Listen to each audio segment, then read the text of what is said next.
at Motorcycle.com, we like weird motorcycles, or at least I like weird motorcycles and I like weird people. That's why Ryan's here. Hey! That's also why we have these two bikes behind me right now. Ryan, what are these? Right here, we've got the Triumph Rocket 3 Storm and the Ducati Diavel V4.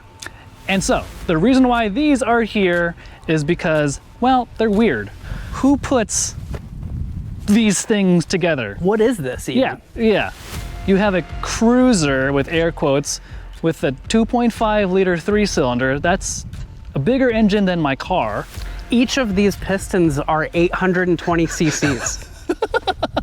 And then Ducati's Diavel V4. The Diavel started off as like Ducati's Power cruiser? Yeah, Ducati's definition of a cruiser, but now that there's a V4 in it, it's not really a cruiser anymore.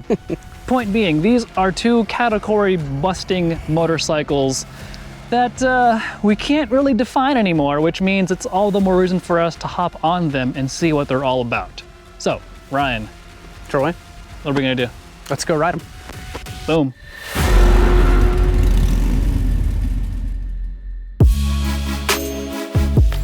Hey guys, I'm Ryan from Motorcycle.com. If you zoomed into any video we've created in the past 7 years, you'd likely see a Kershaw knife clip snugged up to my pocket.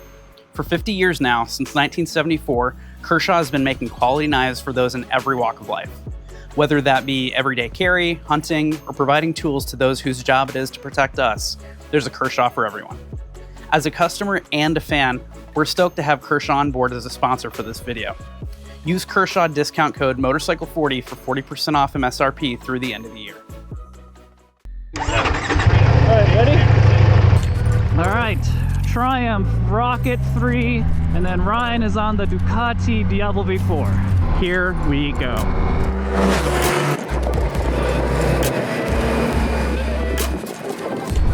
So I guess while lane splitting on the Ducati, I do notice more heat on my right foot, whereas I feel like the Triumph's heat management is pretty well sorted. There's just the natural heat you get from having your body next to a hot motorcycle, and this is the middle of the summertime and it's 100 degrees outside. I think it's worth starting off with just how you can still definitely classify the Triumph as a motorcycle.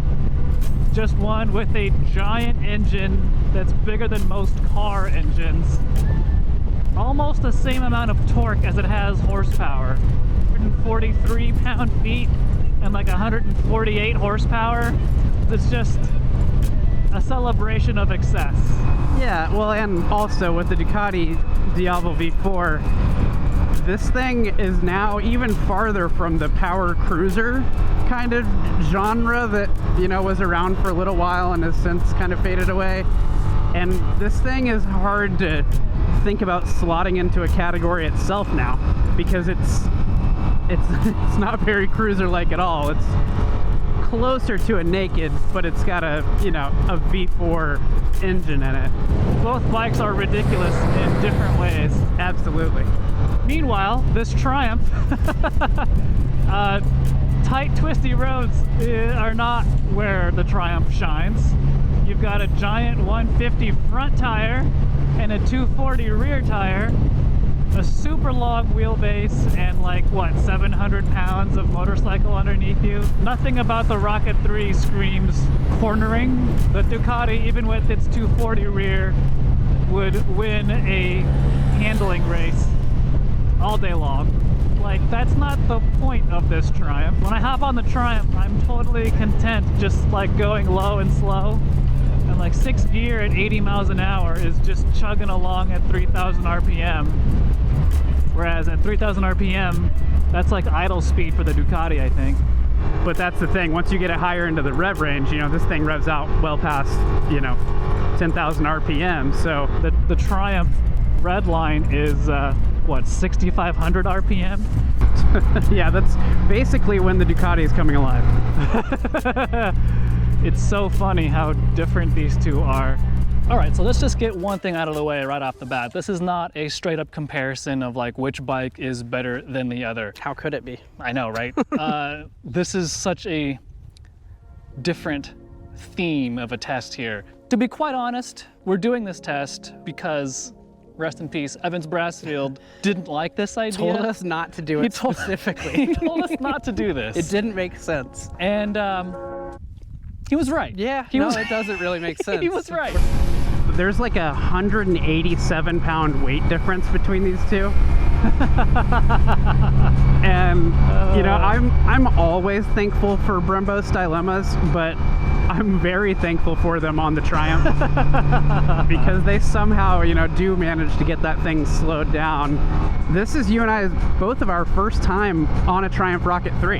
Yeah. When I picked that thing up, I was totally taken aback by just how smooth and well everything works. Because you think it's just going to be this giant, horrible handling monster, this Leviathan, but it really handles the job of being a motorcycle very well. I mean, Triumph's been, you know, doing so good with their like fueling and throttle response, and all of that stuff performs just way better than I expected to, in way more sophisticated manner. Yeah, for a 700-pound motorcycle with a 150 front, a 240 rear, a 2.5-liter 3-cylinder engine, a super long wheelbase, like on paper, this Triumph should suck. But in reality, it's a fun cruiser. And then on the opposite end of the spectrum, that Ducati is your quintessential Ducati in that it just wants to rev and it just wants to like get into a fist fight. This is a very spicy engine.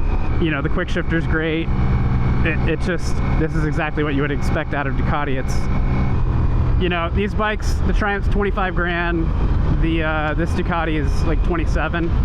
I feel like the fit and finish of the Triumph is like pretty incredible. That thing is so nice and so well put together. The Ducati, there are little things like the rear seat and the cover that's on there that like had me worried that it wasn't on all the way because it was flapping around so much. And that seems like kind of an odd thing on a $27,000 motorcycle. Yeah, I just don't get any of those impressions. Every touch point on the Rocket just feels so nice. Well, then there's the double fold-out passenger peg. So cool. It's so cool, in fact, that I thought the Triumph was delivered without passenger pegs.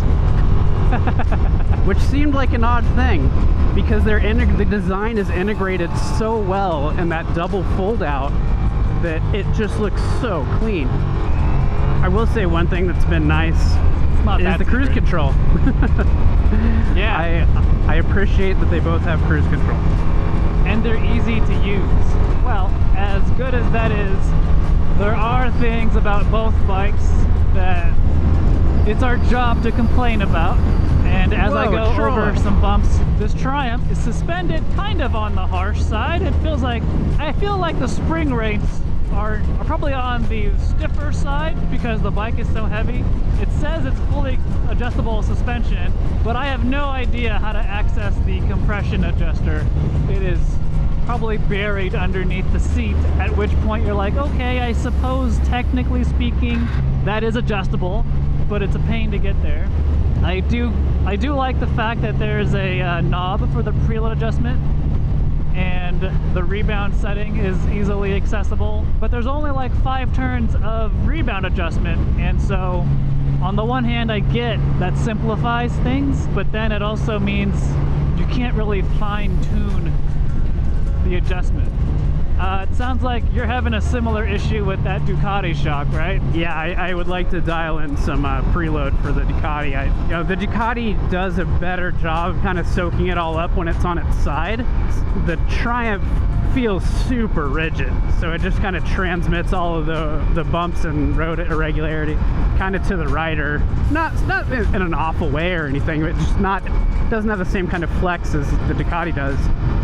No remote preload knob on this bad boy. So the other thing that I'm not so hot about on this Triumph is the ergonomics on the highway. I feel like a giant sail because of maybe it's my short arms are not ideal for this bike. I mean, we're both like, Yeah, we're both 5'8" with like a 30-inch inseam, so I'm having the same experience there. Well, it's a good thing the aftermarket is there in case you need to change things around. And if you need to know how to change a handlebar on a motorcycle, head on over to Motorcycle.com, because we have a great article written by Edward Naraka that details what you need to do. Kind of going back to the refined feeling of that Triumph, it makes the Ducati feel kind of herky and jerky around town. It's, you know, I mean, I've been keeping it in touring mode just to kind of smooth things out, and it's still, you know, it'll still rip your arms off once you're hard on the throttle. Whereas the Triumph is just, I mean, you just put it in 6th gear and just let the torque, you know, handle everything else. Yeah, and I mean, another thing that sets these apart from traditional cruisers is the fact that they have, you know, a full electronic suite that you would expect on a naked bike or, you know, whatever other kind of bike these days. Switchable TC, ABS, already touched on some of the stuff with the Ducati, but, you know, you also have ride modes and all the electronic nannies on the Triumph as well. So the Triumph has different ride modes, TC, ABS, but I'm pretty content leaving this Triumph in pretty much any ride mode and just going, because it makes so much power. The single-sided swing arms are a nice touch. Both of these bikes have pretty cool design touches and cues and styling throughout, so to further set them apart into their own unique categories. Yeah, that brake light is really cool, but also too, I kinda like those 4-tipped exhaust things. Isn't the exhaust hydroformed on the Triumph? So I mean, it's got a really nice shape to it. It's a giant triple, so of course it has a unique sound to it. So being able to hear that a bit more would be nice. This was our excuse to ride 2 different motorcycles, one of which neither one of us had ridden before. And it's rad. And it's super rad. But yeah, the essence of putting these 2 bikes together in a true comparison, Evans was right. These 2 bikes have no business being together. They are very different. And they don't really have any business being compared against anything else. And that's kind of the point. That's just it, right? Category busting motorcycles. I guess if you want to put the Diavel into a category, you could loosely call it a cruiser, but you could also call it a naked bike. It's kind of the freak child of a Panigale and I don't even want to say cruiser. Yeah. It's weird. And then the Triumph, yeah, it has cruiser tones, cruiser vibes, but you stick that giant engine into it and suddenly you're like, okay, this is not what most cruisers do. I like to call this a celebration of excess. That 2.5 liter 3-cylinder is big, it's enormous, that bike is heavy, and I love it. It's such a cool motorcycle. And it works so much better than it should, so bravo to the folks in Hinckley. 100%. That Ducati, you never quite know what to call it, but you do know when you're riding it, it's also pretty badass. You know, that said, I love the Rocket, and I love everything about it. I love riding around. I love that I can enjoy it without just hammering the throttle all the time. But for me, the Ducati's awesome, and they're really cool design cues and styling with this bike. But I'd rather just have a Street Fighter. I get that. I get that. I think because they've kind of molded it away from its original, more cruiseriness into what it is now, it's just, for me, it's just too close to a naked bike, and then the Street Fighter kind of works. Would you feel better. differently if the Ducati, if we were on the Diavel with the forward pegs? Yeah. Yeah. Yeah. I think so too. I think both bikes. I think what Ducati should consider doing is making something bigger than a 2500cc version of the Diavel in a V4 configuration. Imagine that. So like what's in like a car engine. A car engine. Yeah. But that's it, really. Just a celebration of 2 bikes that don't really fit a mold, which is why we like them. At the very top, we said we like weird motorcycles. That's kind of what this is all about. A couple weird dudes and a couple weird motorcycles. But who's buying these bikes, right? So if you're out there watching this and you're actually thinking about buying one of these, who is the buyer? Like, what would you say is the buyer for either one of these bikes? I think an affluent person who isn't as hardcore performance oriented, or maybe already has, you know, race bikes, leader bikes, whatever, sporty bikes, but they want something more cruiser-ish that still has performance or a uniqueness about it. Cool bikes, both of these. Fun experience. There is a full written version of this comparison test at Motorcycle.com. That's right. Go over there. We've got dyno charts, spec sheets, pictures upon pictures upon pictures.